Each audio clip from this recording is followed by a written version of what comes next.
박사님 평소에 누군가한테 물어볼 때 뭐라고? 물어볼 때? 네네.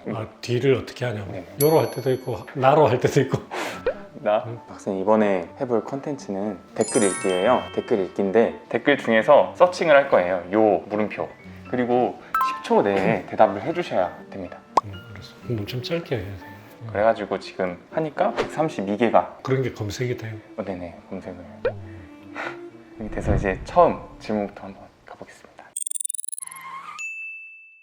40대 중반도 가능한가요? 뭐가? 키 수술이요. 가능하죠. 선생님 비골 쪽 수술했다가 발등 감각 이상 생기는 부작용도 있나요? 있을 수 있죠. 박사님 재수해서 의대 가신 건가요? 네. 수술 후에 평생 구기 종목이나 뛰는 운동은 못 하나요? 할 수도 있고 못 할 수도 있고. 그러니까 가볍게 한다 이런 식이면은 괜찮은데 거의 프로처럼 나의 퍼포먼스가 엄청 중요한 사람 이런 사람들은 그렇게 못할 리스크가 있어요. 옛날에 기량의 100%로 못 따를 확률이 분명히 있기 때문에 그게 엄청 인생이 중요한 사람들은 신중하게 생각해요. 선생님 저 다리 근육이 많은 편인데 저 그럼 수술할 때 뼈가 휠 가능성이 유력한가요? 꼭 그렇진 않아요. 그는 이제 근육 저항이 얼마나 강하냐와 관계는 확실히 되는데 굵고 얇음이 반드시 그게 비례하진 않아요. 저희 집안 대대로 뼈 밀도와 무게가 많이 나가는 통뼈 집안인데 수술에 영향을 주나요? 사람마다 차이는 확실히 있죠.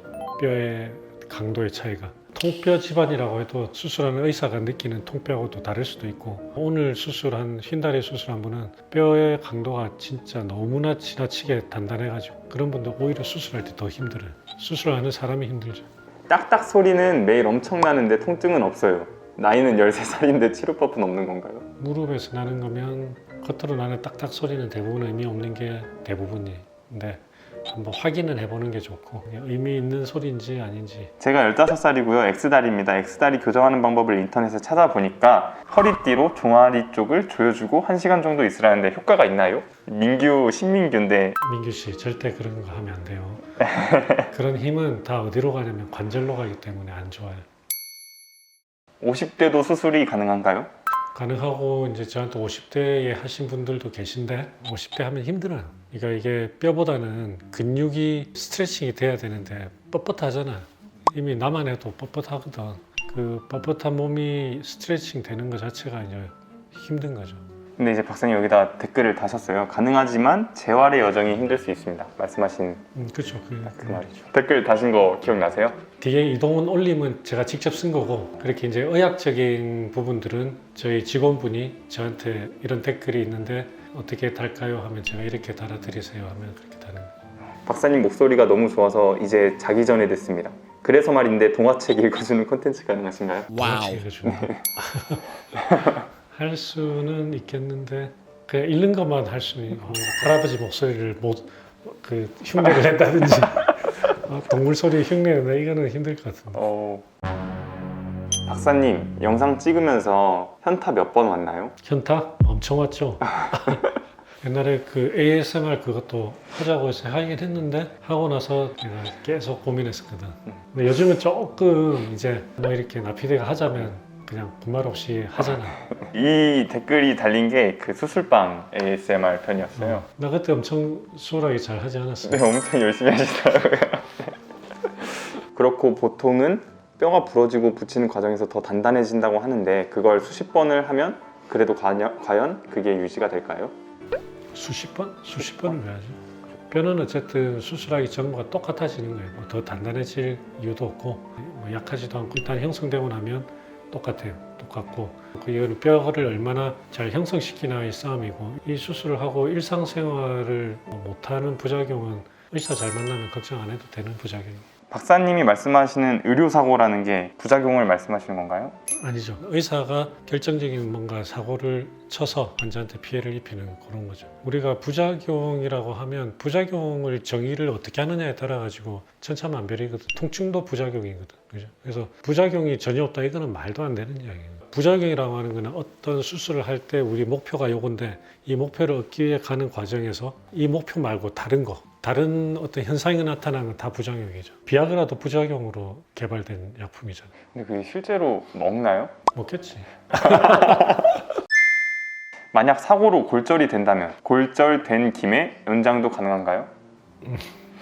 이론적으로 가능하죠. 이론적으로 그거는 바람직하지가 않고, 그리고 또 연장할 때 절골은 주변 조직에 손상을 안 주고 절골을 하기 때문에 뼈가 이렇게 연장을 할 때 형성이 잘 되는 거거든. 근데 그런 외상으로 인한 거는 주변 조직 손상이 많잖아요. 그러니까 하려면 할 수는 있지만 하면은 그러니까 뼈 형성되는 게 우리가 그냥 인위적으로 한 절골보다 뼈 형성은 잘 안 될 거예요. 지금 반월상 연골 파열 진행 중인데요. 근위 경골 절골술이랑 병행해서 수술을 진행하시는 건가요?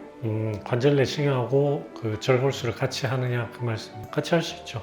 같이 할 수 있는데 저는 같이 하는 걸 선호하진 않아요. 굳이 꼭 해야 되는 거는 하지만 과하게 한꺼번에 필요는 없다라고 생각을 하기 때문에, 그런 분들도 다리 모양만 이렇게 잘 만들어주면 그 관절 내시경 안 해도 확 좋아지기 때문에 꼭 필요한 경우 아니면 굳이. 그럼 만약에 키 크는 수술했는데 뼈가 휘어지면 못 피나요? 나는 다 펼 수 있지. 절단된 공백 사이로 뼈 연장이 된다는 게 신기하네요. 혹시 나이 들어서 골다공증이 빨리 안 오나요? 관계없어요. 주머니 칼 어디 브랜드인 건가요? 주머니 칼은 코웰, Kowell. 그것도 있었어요. 그 이번에 올라간 건데 영어에 뭐냐고. 영어에 말킴. 말킴 184인데 6cm를 늘리고 싶다. 그렇죠, 가능하죠. 하느냐 마느냐의 문제죠. 우리가 일반적으로 184인데 왜 수술을 해? 이런 질문이 당연히 나오잖아요. 근데 그 사람이 184지만 본인은 그걸 꼭 해야 될 만한 이유가 있을 수 있단 말이죠. 그게 숫자가 기준이 되진 않아요. 150이라도 나는 할 이유가 없다. 본인이 그렇게 생각하면 그건 할 필요가 없는 수술이죠. 진짜 제일 많은 게 운동 능력. 그게 진짜 궁금하신가 봐요, 많이. 그렇죠. 그래서 제가 그 논문을 쓴 거예요. 미용적 키 수술을 하고 운동 능력 회복이 얼마나 돌아오느냐에 대한 최초의 논문이에요. 제대로 된 최초의 논문. 나도 궁금했거든. 그래서 연구를 한 거죠. 예전에 차병원 있을 때, 세브란스 있을 때 환자분들 오면 올 때마다 그거 설문지 다 적었어. 연구, 내가 현재 운동 능력이 본인 느낌이 어떻고 막 이런 거 있잖아. 일단 나하고 진료 보기 전에 밖에서 그거 적고 있었어. 궁금한 분들은 어디 가면 확인을 할 수 있을까요? 구글에 찾아보면 다 나와요. DONGHONLEE. 그 다음에 코 맞추고 랭스닝, 코 맞추고 스포츠 어빌리티 뭐 이런 거. 제 이름으로 된 논문이 나올 거예요.